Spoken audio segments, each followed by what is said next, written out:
Now I would like to introduce the West Reading Borough Police Chief, Wayne Holben, who's going to read a statement regarding the fire at R.M. Palmer Company. Thank you. Chief, can you spell your name? Thank you. Yes, my name is Wayne, W-A-Y-N-E, Holben, H-O-L-B as in Bravo, E-N. Before we begin, I would like to take a moment to honor the memory of the victims of this tragic event with a moment of silence.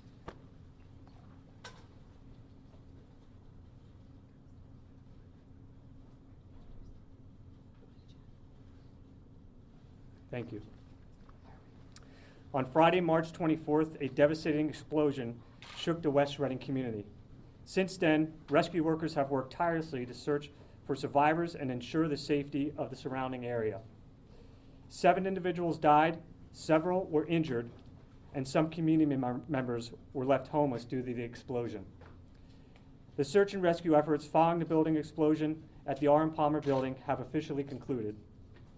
Now that all unaccounted for individuals have been recovered, the focus shifts on the daunting task of cleaning up the aftermath. The cleanup process has begun, which is expected to be difficult and a difficult and lengthy process. It will involve the removal of debris, clearing the area, and making sure that buildings are safe to occupy. The cause and origin of the explosion is still under investigation by the Pennsylvania State Police Troop L Fire Marshal. Now that we are closely working with emergency response teams, environmental experts, and construction professionals to ensure that the cleanup is done safely, efficiently, and with minimal impact on the surrounding community. We urge the public to be patient during this time, as the area will continue to be closed off until cleanup is complete.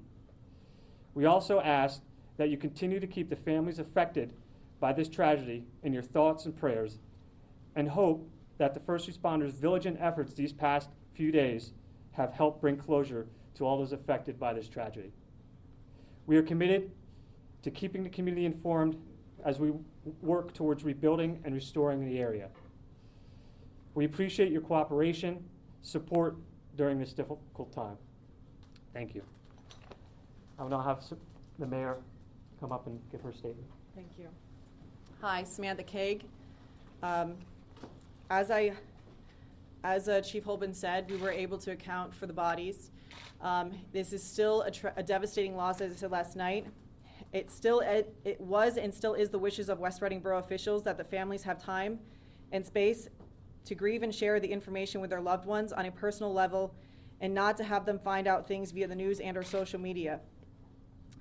However, the Berks County Coroner's Office is starting to release the names of the positively confirmed identified individuals, following their guidelines and protocols for appropriate release. Our thoughts are with those affected by this process and news. Judy Schwank, Jahani Sapita, Chrissy Houlihan, and Josh Shapiro, and many other elected officials have been staples in making sure resources are available to families, employees, and anyone affected by this tragedy. And we are working together with them very personally to make sure the resources are there and coming. As we move into the investigation phase and releasing this further into very capable hands, my focus will be on the families and those affected to get them the resources and information they need, along with community support. We as a borough will continue to work hard for our community throughout the next coming months. I'm going to hand this over to Council President Ryan Lineweaver to make his statement. Spell your name, please. Yeah, it's Ryan Lineweaver. It's Lineaweea, V as in Victor, ER. So this afternoon we had the opportunity to speak with representatives from Representative Houlihan's office, from Senator Bob Casey's office, and take them down to the site, and more importantly, speak to the number of federal resources that are available to those affected. So they're ready and available to help anyone affected by this tragedy, including federal assistance, whether it be from the Small Business Association, from HUD, regarding food assistance, the Postal Service, survivor benefits. They are ready and standing by in case anyone is in need at the federal level. Also wanted to speak to the West Reading Recovery Fund. that was set up in tandem by the United Way of Berks County and the Berks County Community Foundation. I had spoken with representatives from there, and as of about 1 o'clock today, there was roughly $107,000 already raised, which is incredible. We honestly can't thank people enough for their contributions and those who are willing to continue to contribute in any way. Right now, they're currently looking at how best to disperse those funds efficiently and effectively by their guidelines that they have set. Also within our community, was able to speak with a representative from the American Diner, which is right on Penn Avenue in West Reading.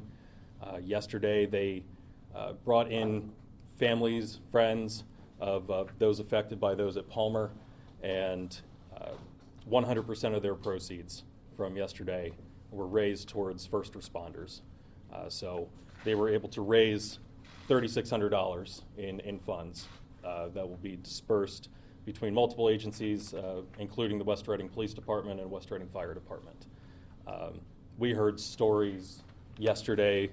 We went on top of the hill to speak with a lot of Palmer employees who were up there, and they were there during the day, and they literally said that there were people stopping them in the street to hand them $100 and say, please make sure this goes where it needs to.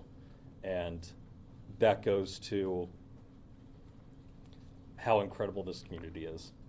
It really is. And hopefully, as we continue out of this and through this process, that will continue to shine through for everyone who's willing to look.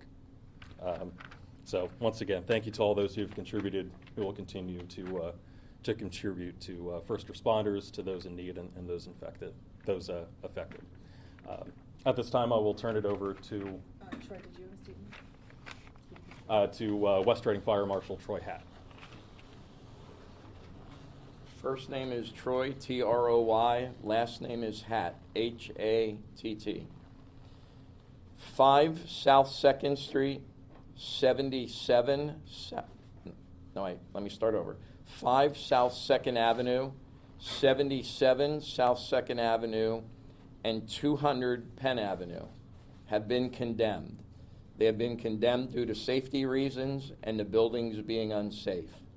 What that means is they are not condemned to be demolished. What that means is they are unsafe to occupy. We need a lot more information from those buildings, meaning engineers need to come out. The businesses that are operating out of some of those buildings that were condemned are operating and will continue to operate out of other locations. So we're going to have to gather more information, but as of now, they're going to remain condemned due to unsafe reasons. Also, that block in front of there, which is from 2nd Avenue, will be continued to be closed from Franklin Street to Penn Avenue, and Cherry Street will be closed from 2nd Avenue to the railroad bridge. Again, that is for safety reasons until we gather more information from the engineers for them buildings. But again, those businesses that are in that area continue to operate, just operating at other locations. Thank you. At this point, we're going to bring up CEO and President of the Reading Hospital, Dr. Barbera. He has been an amazing staple in this community and has been such a community partnership. Thank you so much for everything you've done and been doing. Thank you. Charles Barbera, C-H-A-R-L-E-S, B-A-R-B-E-R-A. I am Dr. Charles Barbera, an emergency physician, and I am the President and Chief Executive Officer at Reading Hospital. Reading Hospital is 3 blocks away from the Palmer Candy Factory, and our team has been intimately involved with the responding to the incident of Friday evening. Immediately after the explosion, Reading Hospital activated our external emergency preparedness plan, in which we set up incident command under the leadership of our Chief Operating Officer, Michelle Trupp, and we prepared to accept patients. Reading Hospital was ultimately the site of all the patients injured in this event. 10 patients were treated at Reading Hospital in our emergency department and our trauma unit. 2 of those patients were admitted to the hospital. 1 of those patients was transferred to a burn unit, and the remainder were discharged to home with family. I am happy to announce that one of the patients that was admitted to the hospital was just discharged an hour ago in good condition to care of their family. Yesterday, at the request of Mayor Kaag, Reading Hospital hosted a meeting for the families of the victims and for those loved ones who were unaccounted for at that time. We provided an interpreter, pastoral support for the families as they heard from the authorities and asked questions. Our hospital family is devastated by these events, but we consider it our mission and our privilege to stand tall as a pillar of this community.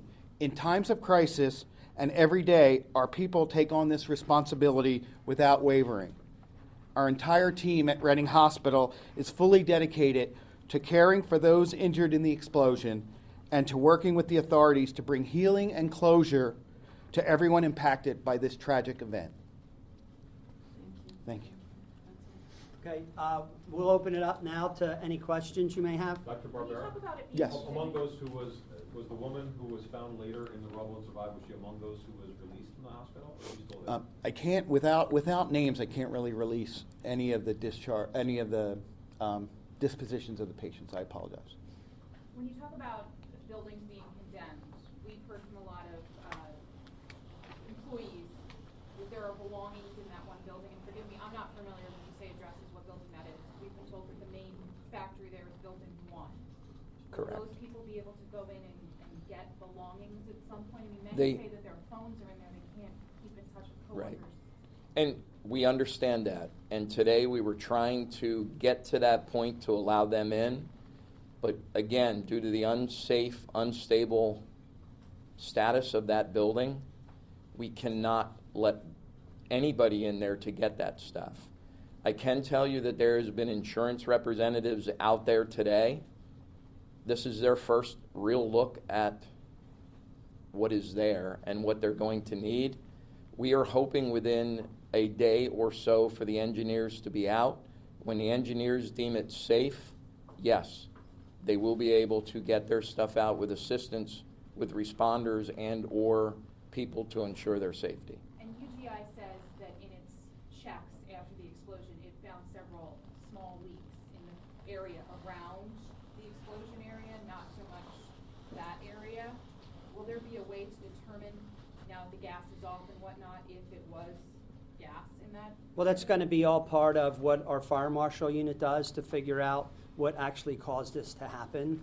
So that's why we're still, it's a big scene, so it takes a while to figure stuff out sometimes. So yes, that would be all part of what we do to try to figure out what happened. I may expand on that. So with respect to the investigation to the cause and the origin, can you say whether or not this is isolated, or should the residents of West Reading be concerned that maybe their home could go up at any moment? No, it's isolated to that location. Can you walk us through a little bit about exactly what you're doing right now in the investigation? I know you don't have a timeline for how long this can take, but what are you guys in there doing? What are the next steps as we look through and try to piece this all together to figure out what happened? I mean, I wouldn't tell you what our steps are to do that, but, you know, we talk to people. There could be other people to talk to. There could be a video within the building that, you know, if there's some type of closed circuit, or I don't know if I'm using the right word, like a video that we may want to look at and somehow capture that, and that doesn't always happen immediately. It may be required a search warrant.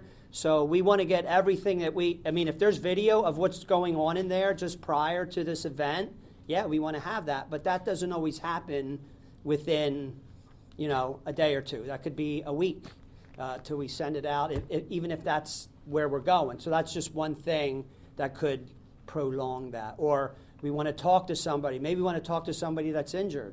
You know, there's so many variables that go into it. We want to talk to somebody, you can't connect with them. It's a week, it's a month later. So until we have all the answers that our fire marshals want to gather it's going to take however long it takes. Trooper, how cooperative has on this team? I know OSHA's also has their own investigation. So who's specifically on this investigative team right now?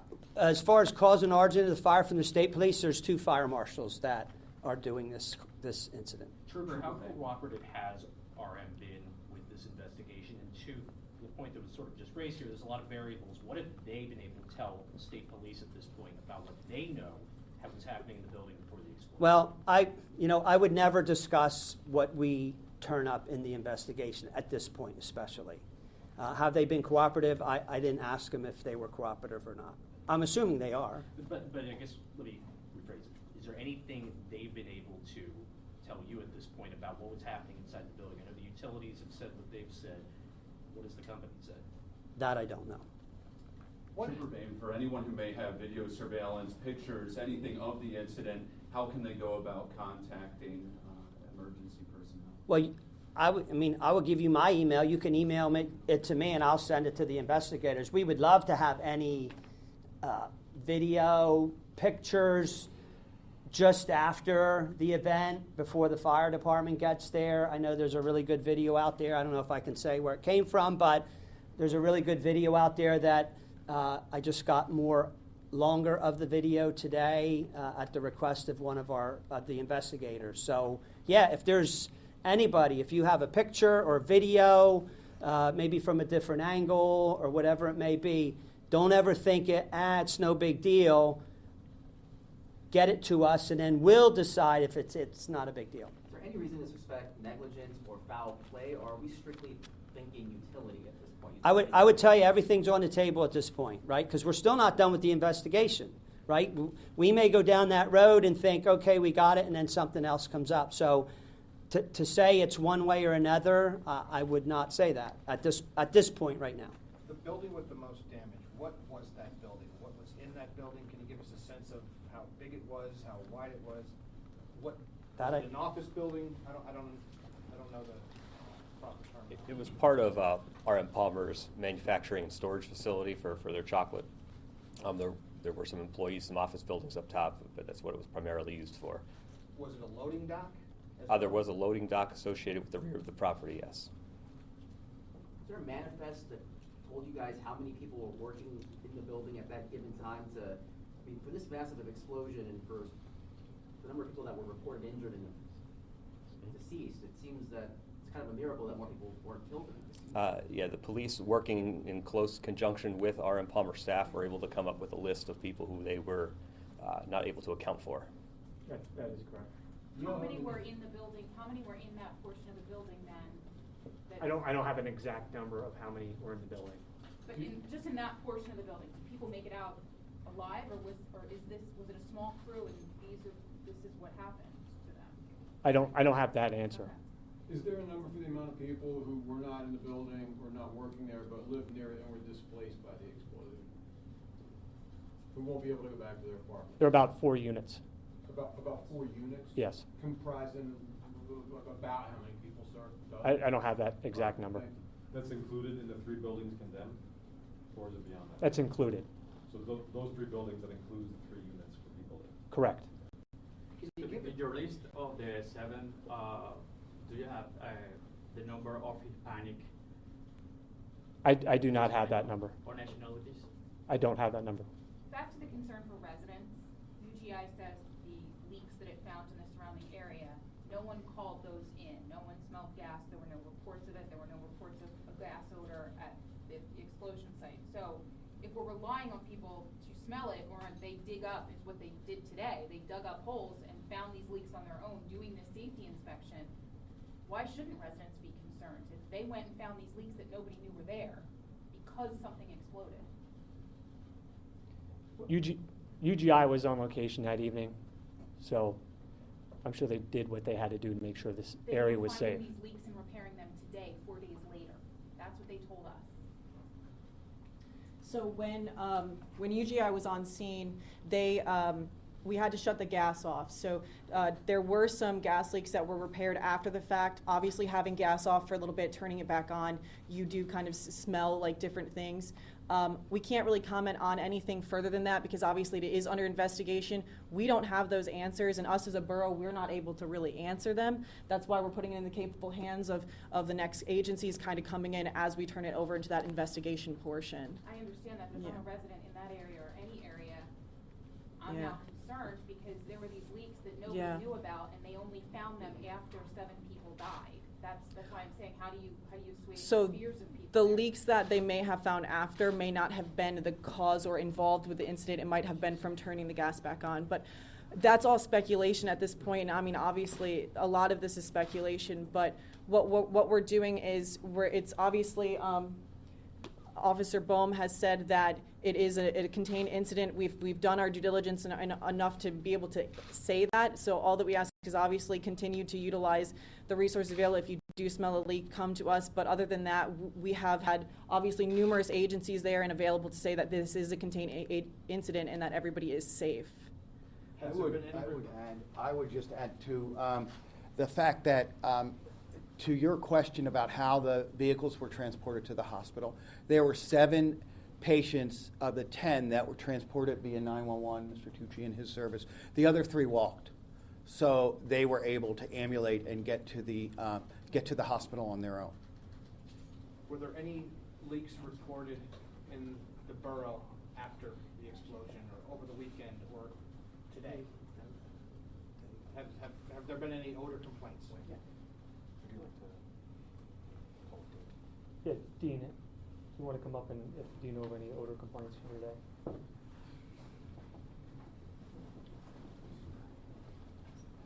This is Dean Murray, our borough manager. Hello, everyone. Excuse me. Dean Murray, Murray. I'm the borough manager for West Reading.